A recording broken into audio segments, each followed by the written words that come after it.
दिल्ली की बगिया में कमल खिला है, लेकिन इस कमल को थामने वाला चेहरा कौन होगा, इससे पर्दा आज शाम बीजेपी की दिल्ली की लेजिस्लेटिव पार्टी मीटिंग के बाद हो जाएगा। और कल वही चेहरा दिल्ली के अगले मुख्यमंत्री के तौर पे रामलीला मैदान में शपथ लेगा और उसके साथ भारतीय जनता पार्टी का पूरा कैबिनेट यहां पे होगा, जिनको शपथ दिलाया जाएगा और फिर स्थापित होगी दिल्ली में तकरीबन 3 दशकों बाद भारतीय जनता पार्टी की सत्ता सरकार। और इन सारे डिटेल्स पे हम इस वीडियो में बात करेंगे, लेकिन उसके पहले आपको हम बता दें कि 5 वीआईपी गेस्ट भी होने वाले हैं कल की इस शपथ ग्रहण समारोह में। उसके पहले हम आपको ये बताएं कि ये 5 वीआईपी गेस्ट कौन हैं। एक बार तस्वीर देखते हैं कि रामलीला मैदान में कैसी तैयारियां की गई हैं। इस वक्त जिस सड़क पे मैं खड़ा हूं वो सड़क नई बनाई गई है। आप कह सकते हैं कि तमाम प्रतीकों में से एक प्रतीक ये सड़क भी मानी जाएगी, क्योंकि बीजेपी ने दिल्ली में अपनी सत्ता में वापसी के लिए एक नई सड़क तैयार की और उसी सड़क के सहारे अब कल यहां पे दिल्ली में मुख्यमंत्री के तौर पे बीजेपी का चेहरा, बीजेपी का विधायक शपथ लेगा। अब आप तस्वीरों से समझिए कि तैयारियां कैसे अलग है। ये जो छोटा स्टेज है, ये वो स्टेज है जिसने दिल्ली और देश में एक बड़ी क्रांति की शुरुआत की थी, इंडिया अगेंस्ट करप्शन। और उसी क्रांति के नायक के रूप में उभर के आए थे अरविंद केजरीवाल। साल 2013, 15 और 20 में अरविंद केजरीवाल ने यहीं से बतौर दिल्ली के मुख्यमंत्री शपथ ली।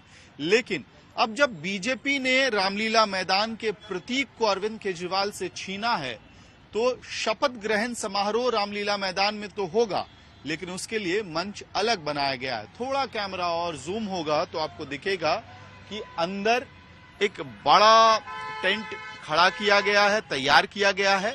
यही वो टेंट है जिसपे भारतीय जनता पार्टी का मुख्यमंत्री और मंत्रिमंडल शपथ लेगा। टेंट इस वजह से बड़ा किया गया है क्योंकि जब अरविंद केजरीवाल शपथ लेते थे तो 3 टेंट लगभग बनाए जाते थे। एक वो टेंट जहां पे अरविंद केजरीवाल और उनका मंत्रिमंडल शपथ लेता था, और उसके अलावा शिक्षक, बस ड्राइवर्स, बस मार्शल्स, इस तरह के लोगों को बुलाया जाता था शपथ ग्रहण समारोह में शामिल करने के लिए। लेकिन इस बार तस्वीर अलग है, क्योंकि जो लिस्ट होगी लोगों की जो शपथ ग्रहण समारोह में शामिल होने आ रहे हैं, वो लिस्ट काफी लंबी है। इसमें सबसे पहला नाम प्रधानमंत्री नरेंद्र मोदी का है, गृह मंत्री अमित शाह, बाकी केंद्रीय मंत्रिमंडल का दर्शक दीर्घा में शामिल होना तय माना जा रहा है। साथ ही जो पीएम की सिक्योरिटी होती है वो बहुत इलॉबरेट होती है, तो ऐसे में छोटे मंच से काम नहीं चलता। यही वजह है कि एक बड़ा मंच तैयार किया गया है। वजह यह भी है कि भारतीय जनता पार्टी ये तय कर चुकी है, अब जब 3 दशकों बाद उसकी दिल्ली की सत्ता में वापसी हो रही है तो तैयारियां भव्य होनी चाहिए, दिव्य होनी चाहिए, और लोगों को एहसास हो कि सत्ता में परिवर्तन हुआ है। व्यवस्था परिवर्तन का दौर बीजेपी की सरकार आने के बाद शुरू होने वाला है। और यही वजह है कि न केवल भारतीय जनता पार्टी के मुख्यमंत्रियों को इसमें न्योता दिया जा रहा है, बल्कि इस पूरे समारोह को एनडीए की जीत के तौर पे भी पेश करने की कोशिश की जा रही है। एनडीए की मजबूती के तौर पे भी सामने रखने की कोशिश की जा रही है। और इस वजह से, इसी कारण से एनडीए के मुख्यमंत्री यानी कि बीजेपी के एलाइज जो हैं, अलायंस पार्टनर, घटक दल वाले राज्यों के मुख्यमंत्रियों को भी न्योता दिया गया। न्योता बिहार के मुख्यमंत्री नीतीश कुमार को भी गया। इसके साथ साथ न्योता आंध्र प्रदेश के मुख्यमंत्री चंद्रबाबू नायडू को भी दिया गया। और फिर नॉर्थ ईस्ट में जहां अलायंस की सरकार चल रही है वहां पे भी न्योता भेजा गया है। लेकिन क्योंकि नीतीश कुमार पहले से बिहार के कैंपेन में बिजी है, इस वजह से वहां पे लल्लन सिंह जो केंद्रीय मंत्री हैं वो और उनके साथ संजय झा दोनों ही रिप्रेजेंटेशन करेंगे जनता दल यूनाइटेड का शपथ ग्रहण समारोह में। चंद्रबाबू नायडू अपने केंद्रीय मंत्रियों के साथ कल यानी 20 फरवरी को दिल्ली में बीजेपी के मुख्यमंत्री को शपथ लेते हुए देखेंगे। और साथ ही बड़ी भव्य तैयारियां की जा रही हैं इस वक्त। एक बार फिर से तस्वीरों की तरफ चलते हैं हम लोग, ताकि आपको समझ में आए कि कितनी जो विस्तृत रूप से फिलहाल तैयारी चल रही है। टेंट हमने आपको दिखा दिया, वो डी एरिया है जहां पे सारे वीवीआईपीज होंगे, सिक्योरिटी प्रोटोकॉल लगाया जाएगा। और साथ में इस तरफ जब आप आएंगे तो आपको दिखेगा अलग अलग खेमों में टेंट्स तैयार किए जा रहे हैं। जो गेस्ट आएंगे उन गेस्ट को यहाँ पे रखने के लिए, अकोमोडेट करने के लिए वो तैयारियां हो रही हैं और अलग अलग इंक्लोजर्स भी बनाए जा रहे हैं ताकि जो भी डिग्निटरीज आते हैं उनको बैठने के लिए, अगर उन्हें कोई बात साझा करनी है, मंच पे धीरे धीरे ले जाना है, उनका सिक्योरिटी प्रोटोकॉल होगा, वो सारी तैयारियां फिलहाल यहाँ पे की जा रही है। अहम बात यह है कि फिलहाल रामलीला मैदान को एसपीजी यानी कि प्रधानमंत्री की सिक्योरिटी ने टेक ओवर कर लिया है। कल तक हम अंदर से आपको तस्वीरें दिखा रहे थे, अब कल जब देर शाम एसपीजी ने टेक ओवर किया और अंदर यहाँ जो तैयारियां हैं वो जोर शोर से चल रही हैं, तो फिलहाल तस्वीर हम आपको एक वेंटेज पॉइंट से ही दे सकते हैं। लेकिन ये तय मानिए कि कल जो वीवीआईपीज की मूवमेंट है उसके लिए सारी तैयारियां हो रही हैं। क्रेन्स और वो सब जेसीबी मशीन्स तो आपको चलती हुई दिखाई देंगी। एक और तब्दीली है, देखिए आम आदमी पार्टी जब सत्ता में थी तो पीला रंग और नीला रंग उनके मुख्यतः रंग के तौर पे, प्रतीक के तौर पे सत्ता में दिखाई देता था। बीजेपी की वापसी सत्ता में हो रही है दिल्ली में, तो इस पूरे रामलीला मैदान में टेंट का जो कलर है कपड़े का, वो भगवा रखा गया है, यानी कि पार्टी के प्रतीक के तौर पे तय किया गया है जो रंग, उससे पूरे रामलीला मैदान को इस बार भरा जा रहा है। बाहर निश्चित रूप से बीजेपी के झंडे आपको दिखाई दे रहे हैं। अब आते हैं हम उस पड़ाव पे जहां से हमने इस वीडियो की शुरुआत की थी। 5 वीआईपी गेस्ट कौन होने वाले हैं कल जब शपथ ग्रहण समारोह होगा?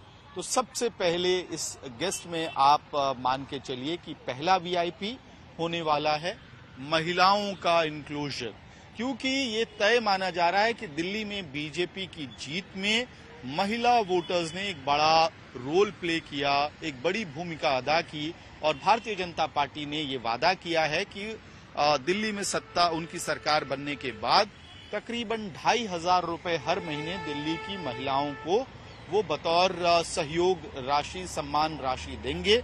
ये उसी तरह की स्कीम है जैसा वादा और जैसी स्कीम बीजेपी मध्य प्रदेश में चला रही है, महाराष्ट्र में लाडली बहना चला रही है, मध्य प्रदेश में लाडली बहना चला रही है। तो उसी तरह की एक स्कीम दिल्ली में, और यही वजह है कि वीआईपी गेस्ट के तौर पे आप महिलाओं को देख सकते हैं। दूसरा, दिल्ली के चुनावों के ठीक पहले गृह मंत्री अमित शाह से मिलने के लिए पहुंचे थे दिल्ली के खाप पंचायतों के अलग अलग रिप्रेजेंटेटिव्स, और उन्होंने अपनी मांग रखी थी, चाहे वो केंद्रीय स्कीम्स को लेकर हो, किसानों को लेकर हो, तो उसने भी एक बहुत बड़ा रोल अदा किया है बीजेपी की जीत में। खासतौर पे जो बाहरी दिल्ली का इलाका है वहां पे जिस तरह से बीजेपी ने क्लीन स्वीप किया, आम आदमी पार्टी का सफाया हुआ आउटर दिल्ली से, उसमें खाप पंचायतों की एक निर्णायक भूमिका रही, किसानों की एक निर्णायक भूमिका रही। और यही वजह है कि बतौर वीआईपी आप मान सकते हैं कि दिल्ली के किसान खापों की भी मौजूदगी यहाँ पे होगी, और इसके साथ साथ ये मैसेजिंग भी होगी जिसको लेके तैयारियां पहले से ही कर दी गई हैं। मिनट्स ऑफ मीटिंग भी तैयार किया गया। दिल्ली सरकार के जो सरकारी कर्मचारी हैं, चीफ सेक्रेटरी ने जो मीटिंग लेके एमओएम तैयार किया था, उसमें ये बात कही गई कि कैसे जो केंद्रीय स्कीम्स हैं उनको यहाँ पे लागू किया जाए, जिसमें किसानों के लिए जो स्कीम्स हैं उसको भी लागू करने की बात कही गई है। साथ ही दिल्ली में जाट वोटर्स ने एक बहुत निर्णायक भूमिका निभाई, तो जाटों को भी अकोमोडेट करने के लिए आपको यहाँ पे बड़ी तादाद में जो है वो दिखाई देगी। एक एनक्लोजर जहाँ पे क्योंकि किसान, खाप और जाट, ये कॉम्बिनेशन आउटर दिल्ली में उसने करिश्मा दिखाया है, तो उसका असर आपको दिखाई देगा। उनके लिए भी एक तरह से व्यवस्था की जाएगी। परवेज साहिब सिंह वर्मा, जिन्होंने अरविंद केजरीवाल को नई दिल्ली की सीट पे पटखनी दी, अरविंद केजरीवाल की ये दिल्ली में पहली इलेक्टोरल हार थी और उसमें परवेज साहिब सिंह वर्मा उनके सामने उम्मीदवार प्रतिद्वंदी के तौर पे खड़े थे और उन्होंने 4,000 वोटों से अरविंद केजरीवाल को हराया। तो ये 3 तो चेहरे हो गए। इसके अलावा पुजारी और ग्रंथियों को भी बुलाया जाएगा विशेष तौर पे।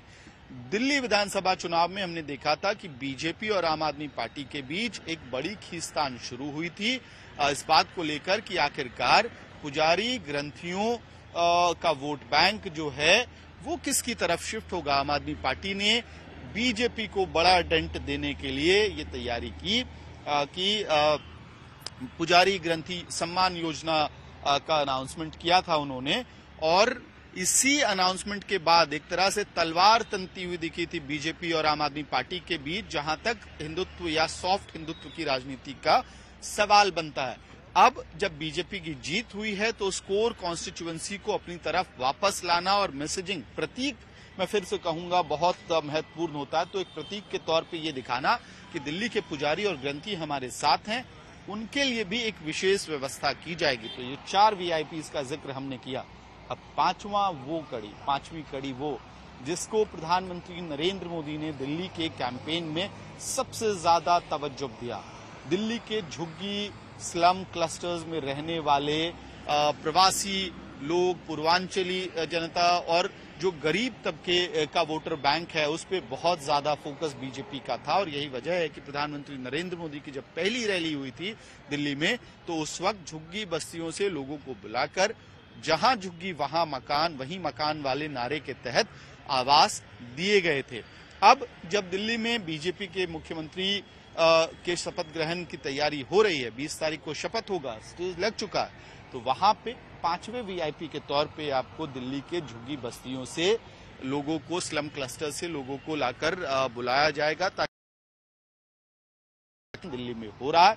और कोर कॉन्स्टिट्यूएंसी को, इस वोट बैंक को, जो आम आदमी पार्टी का कोर कॉन्स्टिट्यूएंसी माना जाता है, जिसमें बीजेपी ने इस बार सेंध मारी की पूरी कोशिश की, उनको मैसेज दिया जाए कि कैसे पीएम और बीजेपी की सरकार दिल्ली में उनके लिए काम करने वाली है। अब अंतिम में समझिए कि इतने सारे लोगों को तो बुलाया जा रहा है, तो उसके लिए तैयारियां कैसी हो रही हैं। देखिए, महिलाओं को लाने के लिए बसें अलग से लगाई जाएंगी ताकि उनको कोई इनकन्वीनियंस ना हो, उनका एंट्री और एग्जिट पैसेज स्मूथ करने के लिए अलग से व्यवस्था की गई है। उसके लिए बीजेपी के तमाम कार्यकर्ताओं को और जो वॉलंटियर्स हैं उनको दिशा निर्देश दिए गए हैं। इसके साथ साथ कल माफ कीजिएगा 20 तारीख को एक बड़ी तादाद में, कल यहाँ बड़ी तादाद में आपको भारतीय जनता पार्टी के दिल्ली भर के कार्यकर्ता दिखाई देंगे। उम्मीद ये लगाई जा रही है कि 30,000 से लेके 50,000 तक बीजेपी के कार्यकर्ता इकट्ठा होंगे। 10 बजे से यहाँ जो सिक्योरिटी है वो और टाइटन करती जाएगी, तो 10 बजे तक बड़ी संख्या में दिल्ली वालों को यहाँ पे आने के लिए, जिसमें बीजेपी के कार्यकर्ता भी शामिल हैं, नेता शामिल हैं, उनको आने के लिए कहा गया है। और निश्चित रूप से आस पड़ोस के जो राज्य हैं, यूपी, हरियाणा, यहाँ से भी कार्यकर्ता जिन्होंने दिल्ली चुनाव में एक बड़ी भूमिका, निर्णायक भूमिका निभाई थी बीजेपी की चुनावी रण में, वो लोग इकट्ठा होंगे। तो कुल मिला के कल जो बड़ा कार्यक्रम, भव्य कार्यक्रम रामलीला मैदान में होने वाला, उसके लिए सभी तैयारियां कर ली गई हैं। जगह जगह पूरे इस इलाके में आपको बीजेपी के झंडे दिखाई देंगे। पुरानी दिल्ली के पास वाला इलाका, और फिर से एक बार वो तस्वीर देखिए, दोनों मंचों का फर्क देखिए। अरविंद केजरीवाल, उनकी पार्टी जब सत्ता में होती थी तो इस छोटे मंच पे शपथ ग्रहण समारोह होता था। दाएं बाएं में अलग अलग छोटे छोटे स्टेज लगाए जाते थे अलग अलग रिप्रेजेंटेशन के लिए, लेकिन इस बार बड़ा स्टेज, क्योंकि बीजेपी की जीत के जश्न की तैयारियां बड़ी हैं। और ये बड़ी इस वजह से भी हैं कि तकरीबन 3 दशकों बाद बीजेपी दिल्ली की सत्ता में वापसी कर रही है। पूरी तैयारियां इस वक्त हो गई हैं। अब सवाल वही बना हुआ है कि बारात तैयार है, सारी व्यवस्थाएं हो गई हैं, दूल्हा कौन होने वाला है, तो उस सस्पेंस से पर्दा आज देर शाम उठ जाएगा और वो चेहरा हमें दिखाई देगा स्पष्ट रूप से, जो कल इस मंच से, बड़े मंच से दिल्ली में बतौर भारतीय जनता पार्टी के मुख्यमंत्री के चेहरे के तौर पे शपथ लेंगे। और फिर उस लिस्ट को देख, उस पूरी तैयारी को देखने के लिए जिस तरह की तैयारियां की गई हैं, दिल्ली के अलग अलग कोने से लोगों को इकट्ठा किया जाएगा। 10 बजे के आसपास आपको बड़ी भीड़ रामलीला मैदान में दिखाई देगी। वीडियो सहयोगी शगुन के साथ मोहम्मद भारद्वाज, दिल्ली।